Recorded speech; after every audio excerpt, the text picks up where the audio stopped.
Somebody broke into our house. 911, what is your emergency? Just got my son. I didn't kill two people. Call the ambulance, please. Like a report like a double murder in Cambridge, Orange.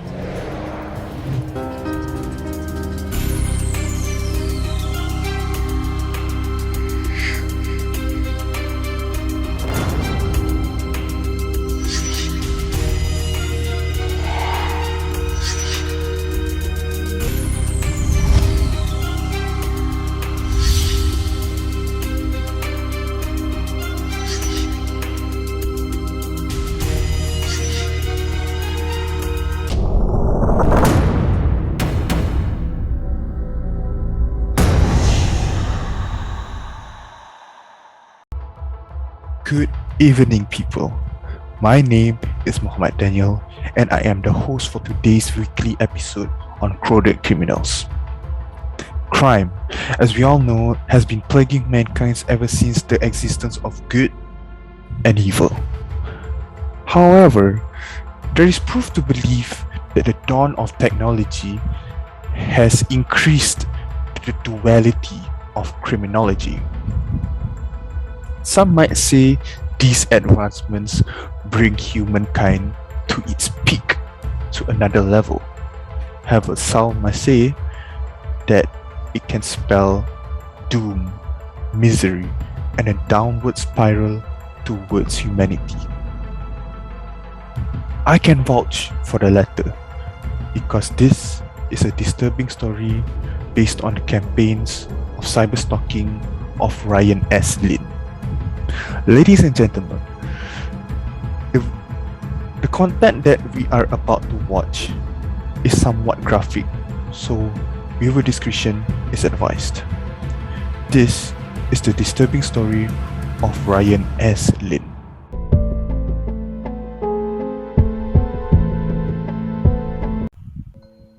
Lynn was always an intelligent young man.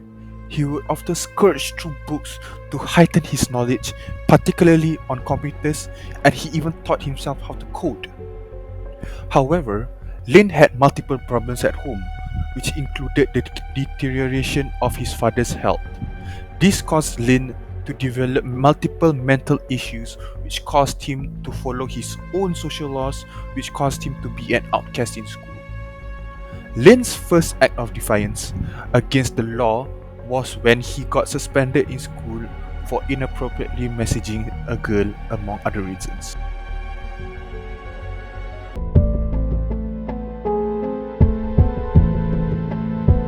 Safe to say that most of Ryan's actions, his campaigns of cyberstalking, was bound to happen due to his unchecked mental illnesses.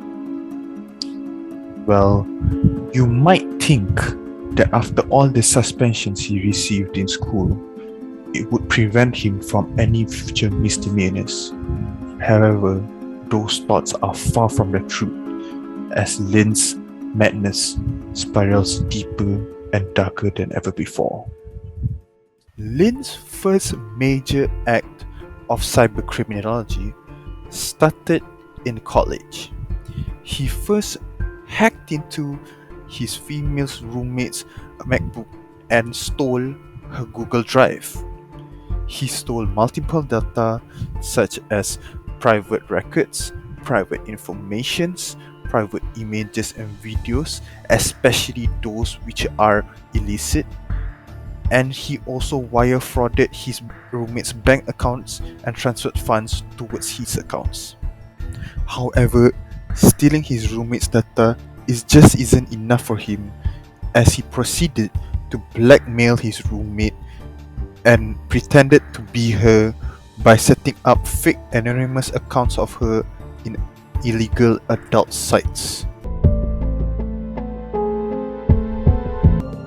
So, as it stands, this story still does not have an end.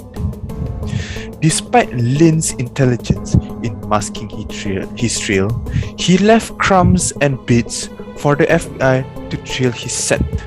For instance, he used Tor to to connect to VPNs and overseas providers. He encrypted his hard drives and used 1,000 different IP addresses in connection with his criminal conduct. He used hundreds of separate accounts with well-known overseas encrypted email providers, and he used dozens of spoofed text providers, as well as multiple VPN services. The FBI then proceeded to arrest Lin and seized his laptop, where they discovered illegal child pornography, visits to news articles about bomb threats, and also visits to anonymous text messaging sites. Lin is then sentenced to 17.5 years in prison for his crimes, while Smith is regarded as a hero for her bravery against Lin's cyber rampage. Ryan Lin's story reveals a broad societal failure. For years, a young person has harassed others without the necessary intervention from healthcare providers, schools, law enforcement, despite repeated indications of problematic behaviors. The many people who Lin victimized were harmed by the system's failure to address so many warning signs. This is the tragic story of Ryan S. Lin's cyberstalking campaign.